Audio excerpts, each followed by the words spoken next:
the message of today's Emissions Gap Report is clear. We are teetering on a planetary tightrope. Either leaders bridge the emissions gap or we plunge headlong into climate disaster with the poorest and most vulnerable suffering the most. This report shows annual greenhouse gas emissions at an all-time high, rising 1.3% last year.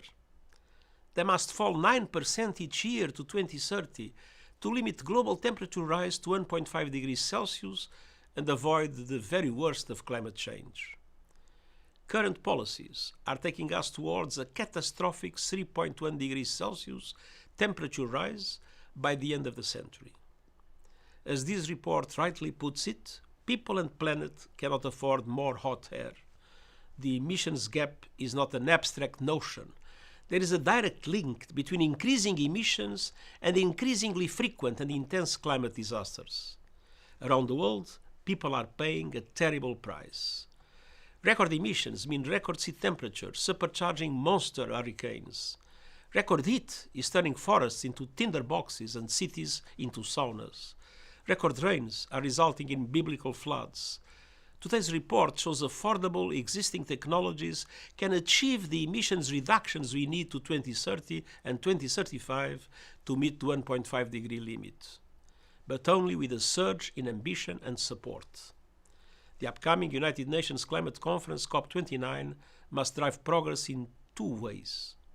First, COP29 starts the clock for countries to deliver new National Climate Action Plans, or NDCs, by next year. Governments have agreed to align these plans with 1.5 degrees. That means they must drive down all greenhouse gases emissions and cover the whole economy, pushing progress in every sector.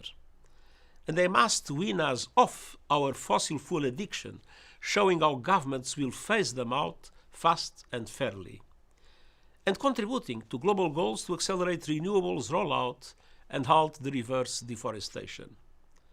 The largest economies, the G20 members, responsible for around 80% of all emissions, must lead. And I urge first movers to come forward. Second, finance will be front and center at COP29. Developing countries urgently need serious support to accelerate the transition to clean energy and deal with the violent weather they are already facing. COP29 must agree a new finance goal that unlocks the trillions of dollars they need and provides confidence it will be delivered. We know the price of climate inaction is far greater. This would require a significant increase in concessional public finance that can be complemented by innovative sources such as fossil fuel extraction levies. The COP29 outcome must also send clear signals to drive action on debt relief and reform of the multilateral development banks to make them bigger and bolder. Today's Emissions Gap Report is clear. We are playing with fire, but there can be no more playing for time. We are out of time. Closing the emissions gap means closing the ambition gap, the implementation gap, and the finance gap, starting at COP29. Thank you.